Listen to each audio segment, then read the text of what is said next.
Conçu dès le début des années 60, le Jaguar a volé pour la première fois en septembre 1968.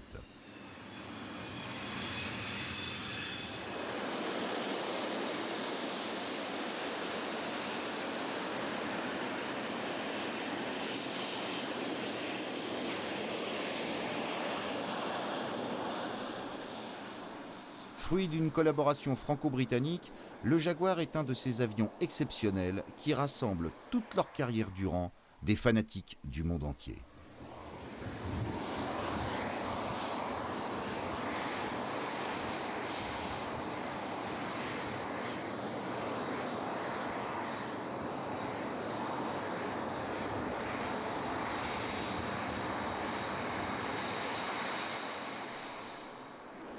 L'aventure du Jaguar a commencé en 1973 pour prendre fin en cette année 2005. Elle aura duré 37 années, pendant lesquelles il aura participé à un nombre impressionnant de conflits.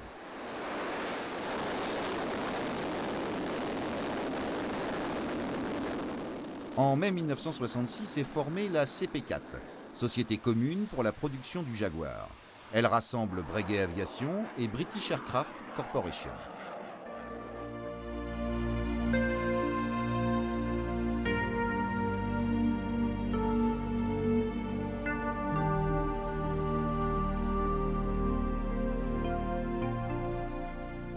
En juin de la même année, deux motoristes créent la Rolls-Royce Turbomeca Limited pour développer l'Adour, réacteur à double flux.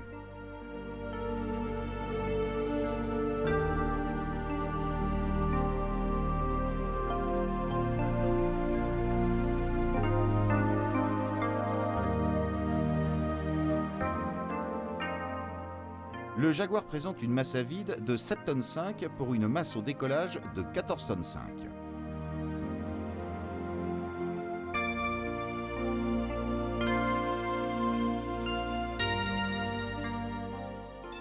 Les deux réacteurs Adour MK102 qui l'équipent, d'une poussée de 3250 kg chacun, lui permettent d'atteindre la vitesse de Mach 1,35 à un plafond de 12 500 mètres.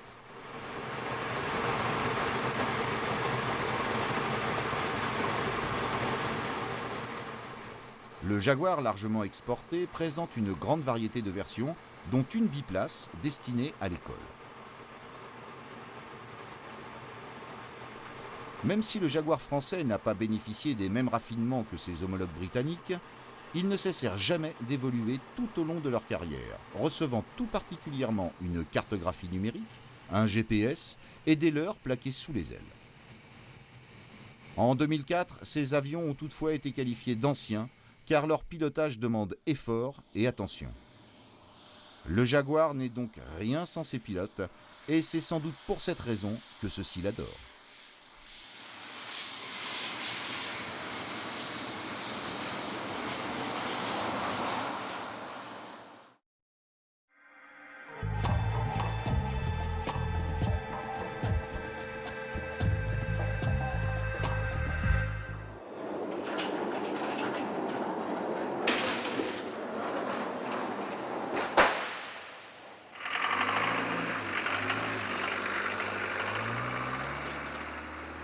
L'escadron 1-7 Provence possède la particularité d'avoir été le premier à accueillir le Jaguar en 1973 et de le voir faire ses adieux en 2005.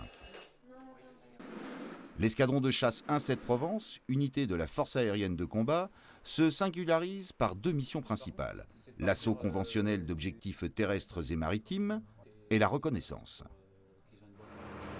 Fort de plus de 200 personnes, le 1-7 assure encore quotidiennement des missions de reconnaissance photographique de la plus haute importance stratégique.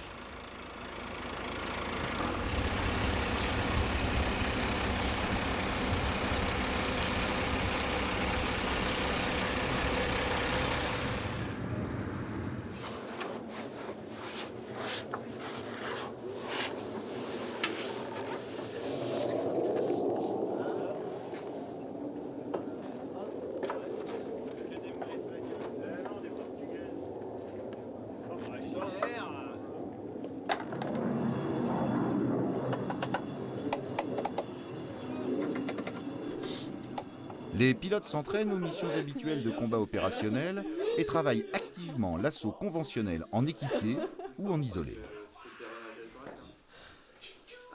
Malgré son ancienneté, le Jaguar surprend encore par sa capacité à accomplir des missions délicates et par sa robustesse. Vous vérifiez la place arrière ? Aucun pilote ne part en vol sans effectuer un tour complet de l'avion. En compagnie des pistards, le pilote effectue les vérifications de l'ensemble des commandes de vol et de sécurité. Maxime Thomas, pilote au 1-7, nous invite à le suivre. Juste aujourd'hui, hein.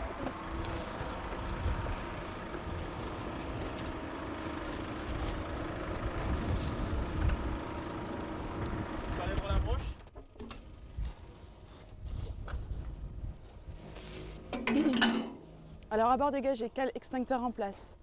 Mano 1500-230 mini, pré-statique, bande de roulement, amortisseur, bouclier phare, rhodoïde, son dégagé, trapézéna fermé. La perche, pas de fuite. Incidence libre, son dégagé, trappe oxygène fermé, rhodoïde, pré-statique, dépertiteur, gelitaki branché. On est vide, bidon, vide. Yes. Sécurité Ajax, interrupteur et vers l'avant. Trappe additionnel. Il est verrouillé, chargé. Il est débranché sur 0,5. Yes. Trappe verrouillée. Bande de roulement, bloc de frein, amortisseur, trappe carburant fermée. Sécurité enlevée, porte impulseur fermée. Bidon plein. Plaquette bec libre. Libre, volet. Pas de jeu, pas d'impact. Pas de jeu, pas d'impact. Fourchette en place. Mano. On est à 1500, huile fermée, pas de témoin, freiné ouvert. La quille, collecteur, volet tuyère. PH, pas de jeu, pas d'impact. Cône manie, en place. PH, pas de jeu, pas d'impact. Collecteur, volet tuyère, les plaques huiles sont fermées. Sécurité cross, enlevée. La pastille est en place. La quille.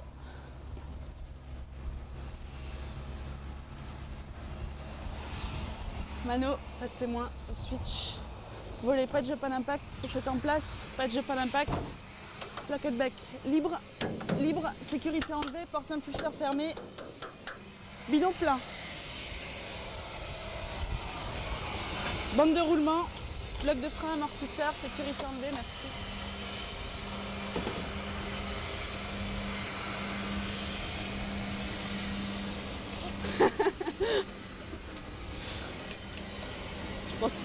En place, trappe, verrouillé, porte impulseur, fermé. Il est verrouillé, chargé, il est débranché et sur 0,5.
Le Jaguar peut effectuer des missions de longue durée.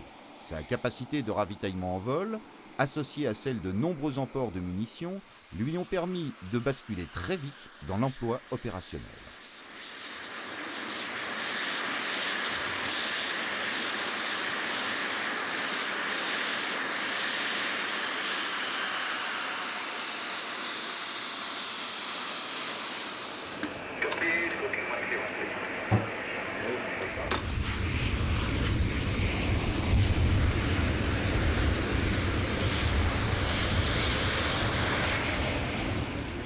On devait prendre la 21 aujourd'hui, je dis, ah,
Son autonomie en vol étant de l'ordre de 1400 km, il est amené régulièrement, au cours de sa mission, à ravitailler.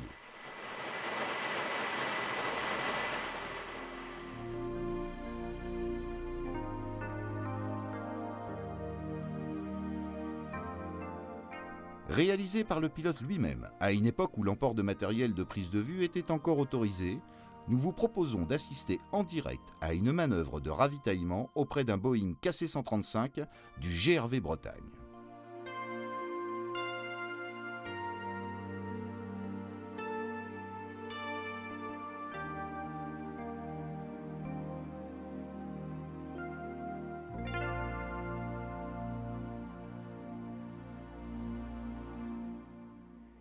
Selon le modèle, la perche de ravitaillement peut se trouver sur le flanc droit de l'appareil et se déployer au moment du ravitaillement.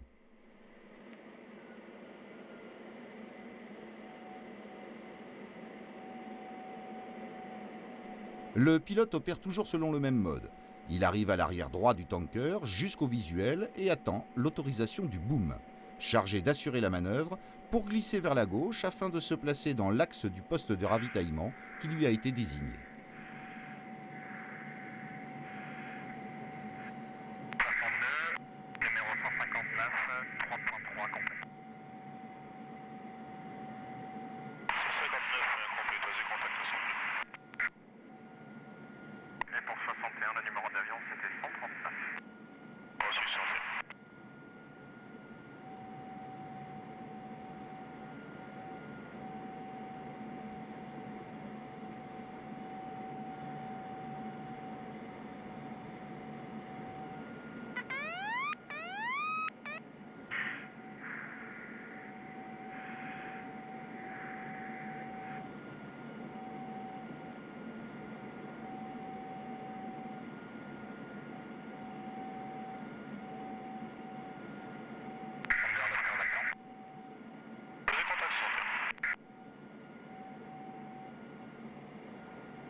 Ces images montrent à quel point la marge de manœuvre est étroite pour le pilote.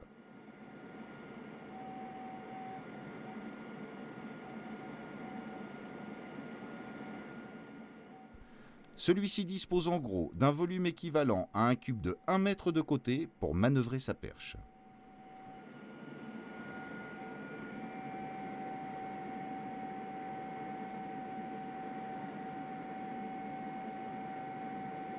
Une fois que l'accrochage a eu lieu dans l'entonnoir du KC-135, le pilote du Jaguar doit en quelque sorte pousser celui-ci. Le tuyau qui relie alors les deux appareils ne doit pas se retrouver tendu, au risque d'arracher l'extrémité de la perche, ce qui aurait pour conséquence d'interrompre le ravitaillement et d'endommager gravement le matériel.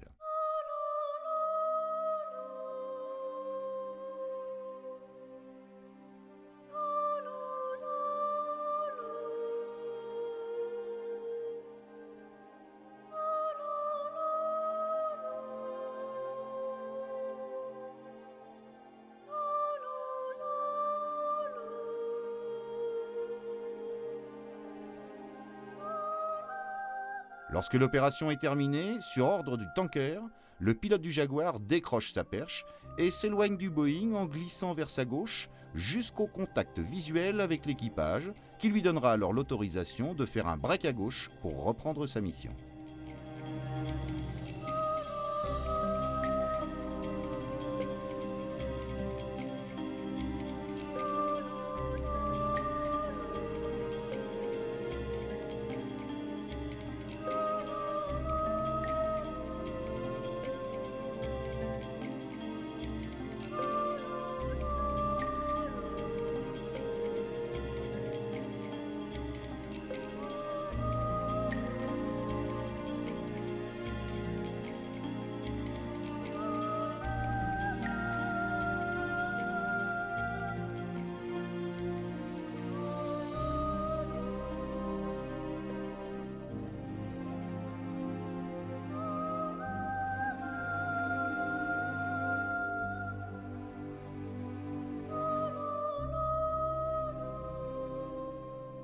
Lorsque l'appareil dispose d'une perche centrale, la manœuvre est identique à la différence près que l'installation est fixe sur l'avion.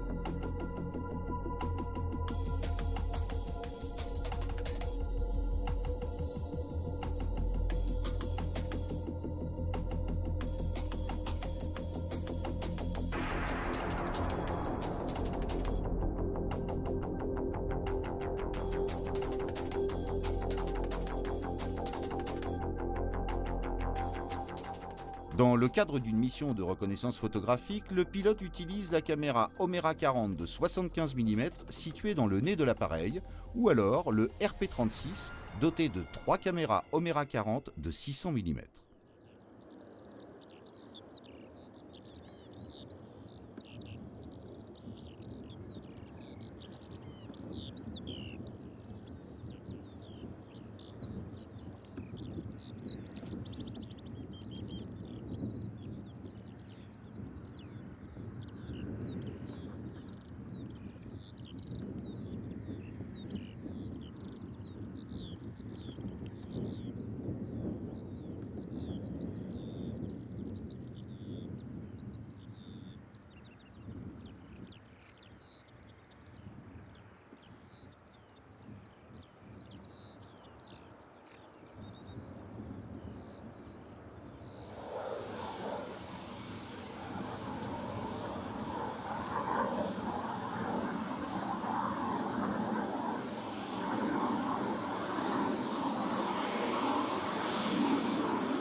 Aussitôt la patrouille posée, les techniciens du service photo déposent la boîte à film du nez de l'avion pour remettre celle-ci au laboratoire.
À son tour, le laboratoire photographique récupère le précieux film pour le soumettre à un process de développement qui le rendra exploitable par les officiers du renseignement.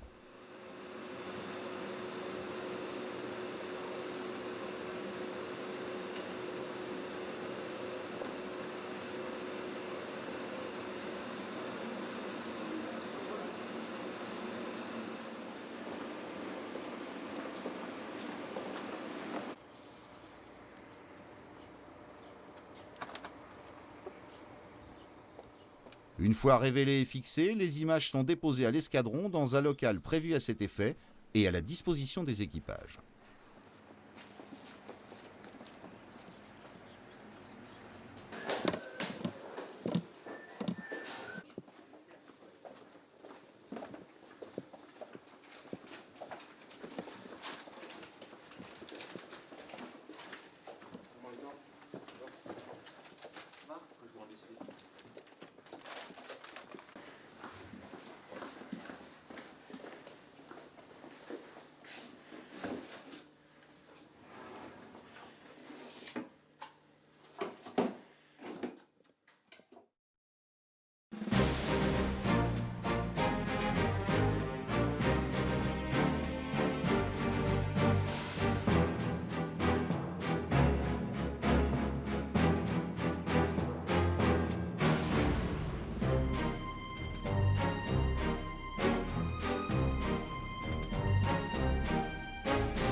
Exception faite des missiles purement air-air comme le Super 530D et le Mika, le Jaguar a emporté tous les types d'armements avec en point d'orgue le missile nucléaire AN-52.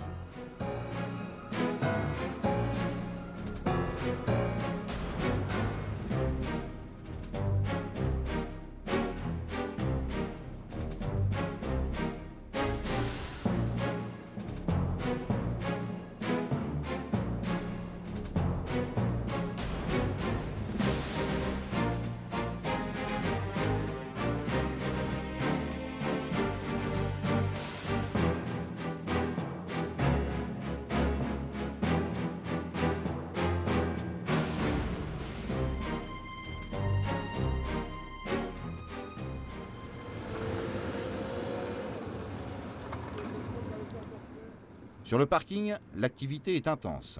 Les armuriers installent les bombes sous l'avion.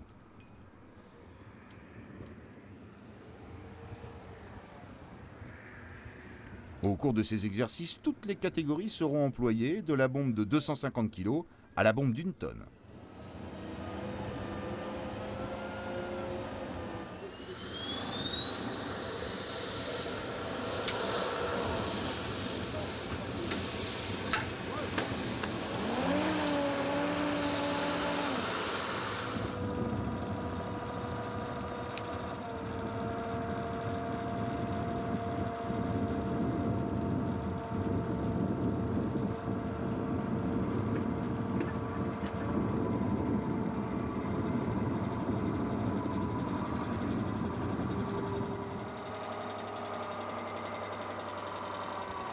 L'autre côté, l'avant vers vous. Hop.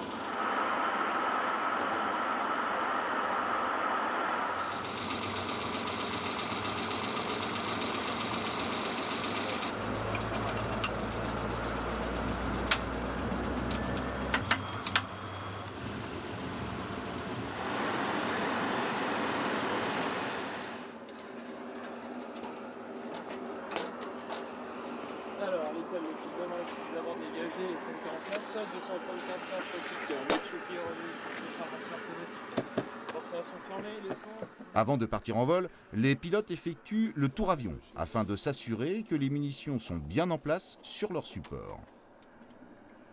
Tous les pilotes de l'escadron participent régulièrement à des campagnes de tir sur la base de Cazaux. Ces campagnes leur sont indispensables pour acquérir ou entretenir les connaissances et la pratique nécessaires et pour l'utilisation optimale du matériel. Le cabine fermé. Par ailleurs, l'escadron sert de support au Centre d'expérience aérienne militaire, le CEAM, à Marsan, pour les expérimentations en vol. Le CEAM utilise régulièrement le Jaguar pour tester les nouveaux armements guidés laser.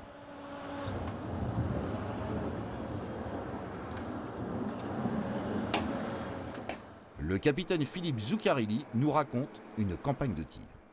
Bien, la campagne de tir, c'est une valeur ajoutée dans le tir d'armement où on va tirer dans un premier temps des munitions d'exercice, aussi bien des obus que des bombes. Et puis ensuite, on va tirer des armes bonnes de guerre, c'est-à-dire des bombes de 250 kg, des bombes de 125 kg et puis des bombes à haute valeur ajoutée, je dirais, c'est les bombes guidées laser.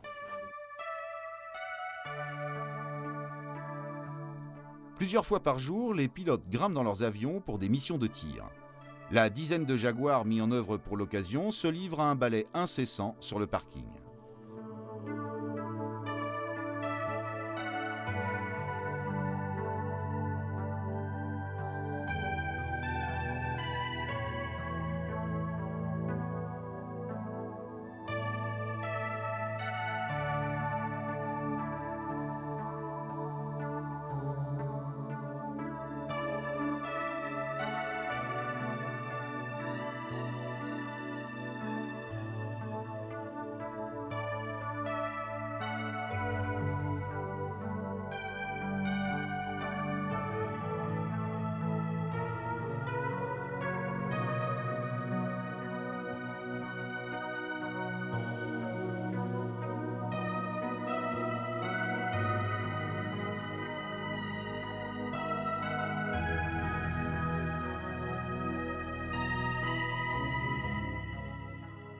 Dans la réalité, les objectifs sont divers. En fait, il y a beaucoup de choses qu'on peut faire avec ces armements, et notamment de l'appui-feu, qui est en fait une partie de notre mission.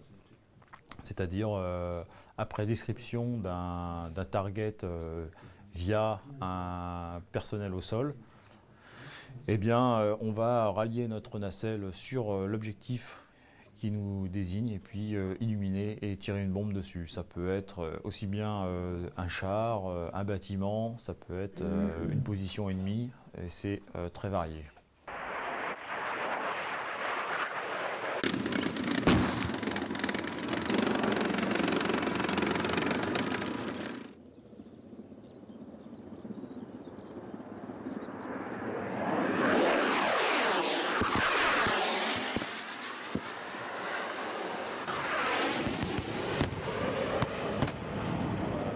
grosse contrainte pour nous, c'est que en fait, il faut acquérir très tôt le visuel de l'objectif, c'est-à-dire de l'ordre de 20 km avant l'objectif, pour pouvoir au plus tôt rallier ce pod de désignation sur l'objectif et ensuite pouvoir conduire un guidage et rejoindre des éléments de tir dans la fenêtre désirée, puisque la charge de travail à ce moment-là du pilote est énorme.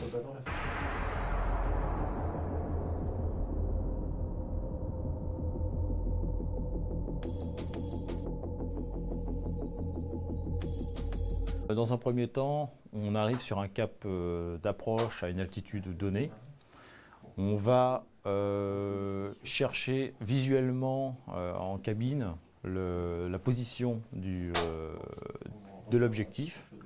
On va rallier le pod de désignation laser à ce qu'on voit grâce à une croix de désignation dans l'avion en tête haute.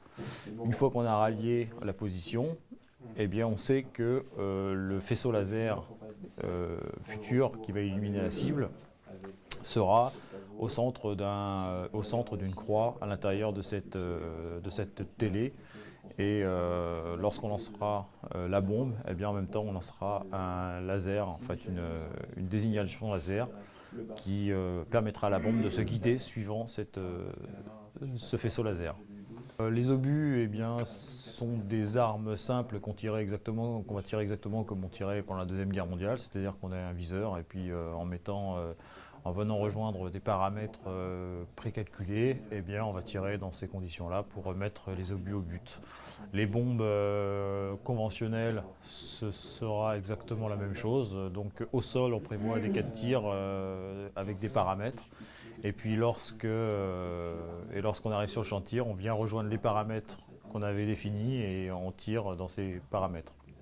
En revanche, les armements guidés laser, eh bien, c'est différent puisque la précision, on demande d'avoir une précision métrique. Donc forcément, on va prévoir donc un cas de tir au sol qui est une rejointe de paramètres, on appelle ça une fenêtre de tir, c'est-à-dire c'est quelque chose de plus vaste, donc qui va permettre une concentration, de se concentrer moins sur la partie pilotage pour pouvoir se concentrer sur la partie guidage. Donc là, eh bien, avec on a une espèce de pod désignation laser aéroporté qu'on va emmener avec nous sous l'avion, qui va tout nous permettre de rechercher l'objectif dans un premier temps, désigner l'objectif et ensuite, avec une illumination laser, eh bien, on va guider la munition vers l'objectif que l'on illumine. Le Jaguar est équipé de 2 canons DEFA 553 de 30 mm. Ces armes seront aussi utilisées pour plusieurs passes de tir que réalisent les pilotes sur les cibles du champ de tir.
Le Jaguar est propulsé par 2 réacteurs Adour à post-combustion.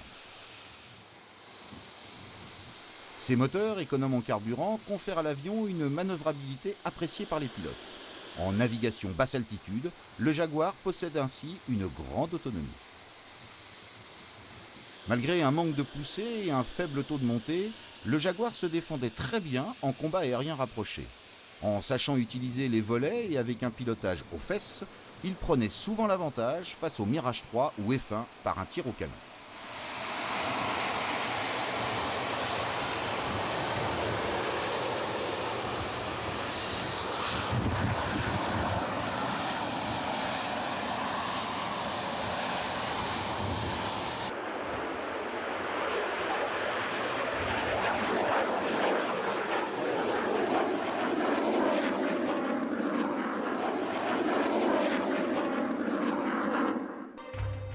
Malgré tout le soin apporté à l'entretien de l'appareil, il se peut que l'un des moteurs présente des pannes.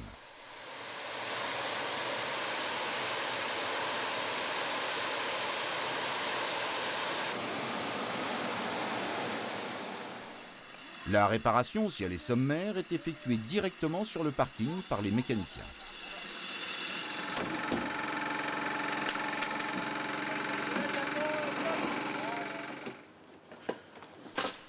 Dans le cas d'une panne plus sérieuse, le moteur doit être déposé en atelier.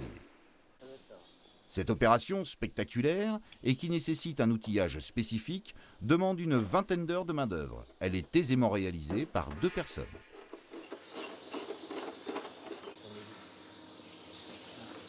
Le Vincent il attend pour aller tourner. Hein? Vincent il attend quelqu'un pour aller tourner.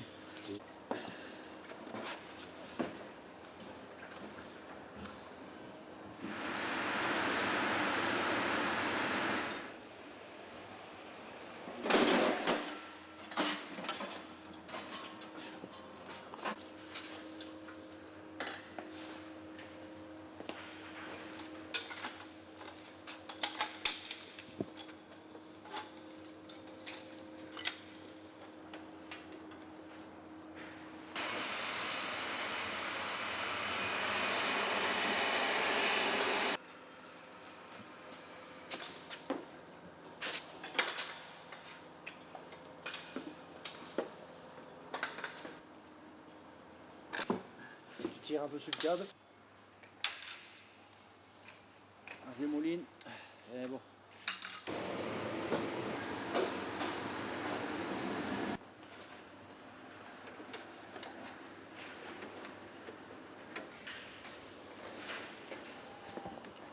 On changera pas.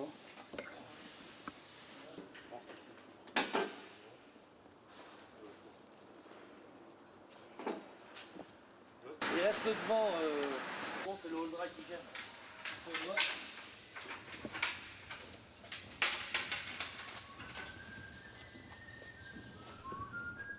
Le moteur déposé de l'avion est expédié à l'ESTS. Dans cet atelier spécialisé, le réacteur sera entièrement révisé et remis en état.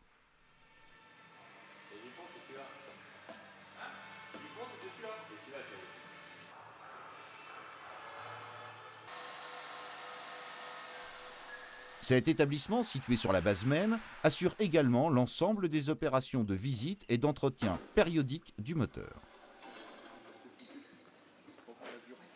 Ça va être parti là. Vas-y.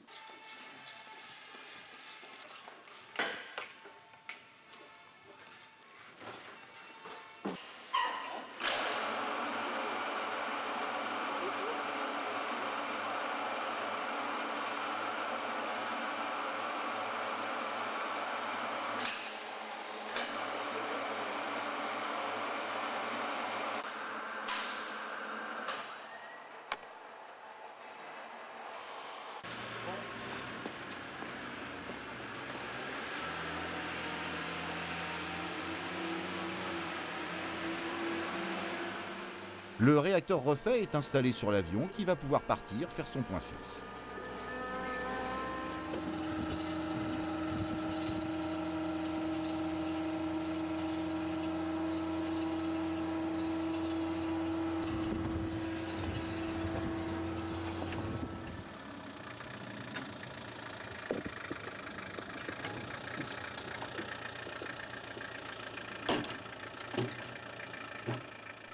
Située à l'extrémité de la base, une aire spécialement aménagée accueille les appareils à tester.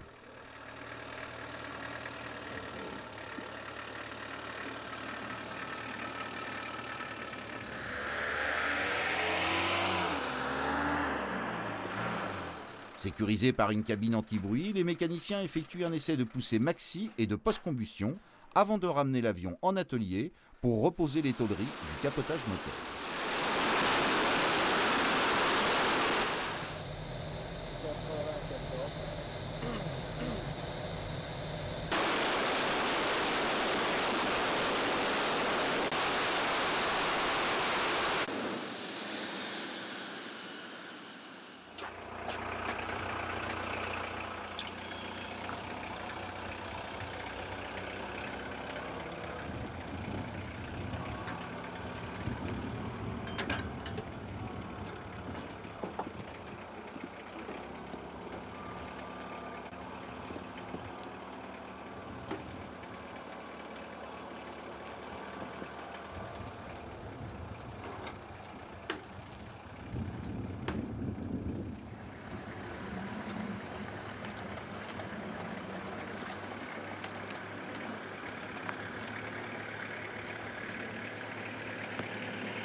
Alors que l'obscurité se fait dans le hangar, l'activité de l'escadron ne s'arrête pas pour autant.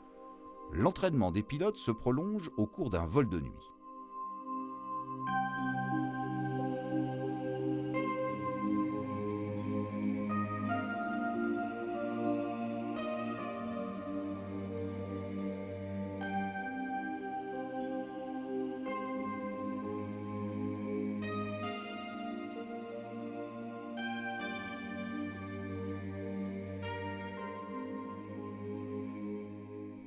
Ce moment privilégié permet aux passionnés que nous sommes d'oublier quelques instants la technique pour se consacrer à l'admiration des préparatifs au décollage qui aura lieu dans une lumière de rêve.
Reliés à la base par les opérateurs du contrôle aérien, les avions vont effectuer leur vol tard dans la nuit pour nous offrir un spectacle de toute beauté.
Servi par des hommes et des femmes passionnés, le Jaguar a accompli une tâche sans précédent. C'était un avion conçu pour faire la guerre, tant pour les pilotes que pour les mécaniciens. Être sur Jaguar était synonyme de déplacement et d'aventure que l'on ne vivait qu'une fois. Avant que le Jack disparaisse dans la nuit de nos mémoires, regardons une dernière fois cet oiseau majestueux qui fut pour beaucoup le plus beau des avions.